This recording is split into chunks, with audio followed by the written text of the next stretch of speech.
हिकु वॾे सेठ नओं मॉल खोलियो। उनजी पब्लिसिटी करण लाइ उनजे पासे में हिकु डिपार्टमेंट स्टोर खोलियईं, जंहिंमें लिखियईं कि हिते तव्हांखे पंहिंजे मनपसंदि घोटु मिलंदो।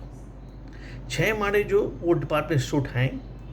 उन में लिखियलु हो कि तव्हांखे हेठां खां मथे घोटनि जूं क्वालिटियूं वधंदियूं वेंदियूं, तव्हां हुन हिसाब सां पंहिंजो घोटु वठी सघो था।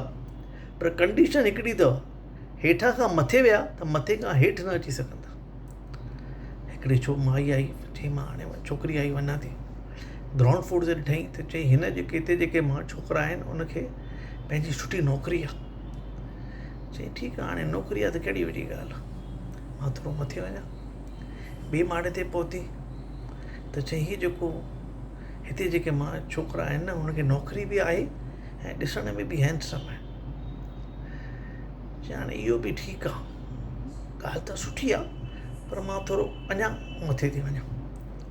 3 माड़े ते पहुती, उते जेके छोकिरा हुआ उनजे बारे में लिखियलु हो हीअ हैंडसम बि आहे, हिननि खे नौकिरी बि आहे ऐं हिननि खे ॿारनि सां जाम प्यार आहे।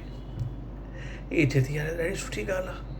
चए थी वरी लालची आहे, चए थी अञा थोरो मथे वञा। वरी 4 माड़े ते पहुचे थी, उते चवनि था हीअ हैंडसम बि आहे, हिनखे नौकिरी बि आहे, हिनखे ॿारनि सां प्यार बि आहे, प्लस हीअ घर जे कमनि में मदद बि कंदो आहे। चई यार हीअ त में त हाणे भई घर जे कम में मदद ही हो हैंडसम सभु थी वियो, हाणे बसि थी कयां, पर मथे ॾिठे 5 माड़ो बि आहे। चई हाणे हिते इन खां पोइ सुठी काई शइ हूंदी, तंहिंखां मां अञा मथे थी वञा।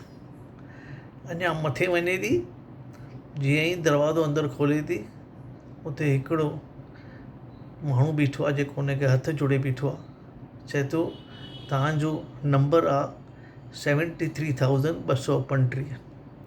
इन मां असांखे हाणे पकी साबिती थी आहे कि ज़ालुनि खे सेटिस्फाई करणु असांजो कमु न आहे। उन खां पोइ उन सेठ खे वीचार थो अचे, हीअ त ज़ालुनि जो मां असां स्टडी करे वरिती, छो न मां इहा ई ॻाल्हि मां उन्हनि छोकिरनि सां बि कयां, छोकिरनि खे कहिड़ी जोइ खपे।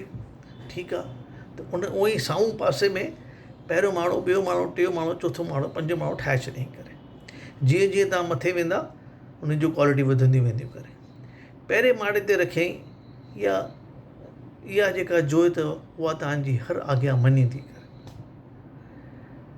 सभु जेके जॾहिं उहो दरवाज़ो खोलियईं, सभु माण्हू जेंट्स हुआ, सभु पहिरें माड़े तां वञी करे पंहिंजियूं पंहिंजियूं जोइयूं वठी आया। अॼु ताईं केरु ॿिए माड़े ते बि पहुतो कोन्हे। चए असांखे जोइ असांजी ॻाल्हि मञे, असांखे उहो ई काफ़ी आहे। चओ ओम साईं राम।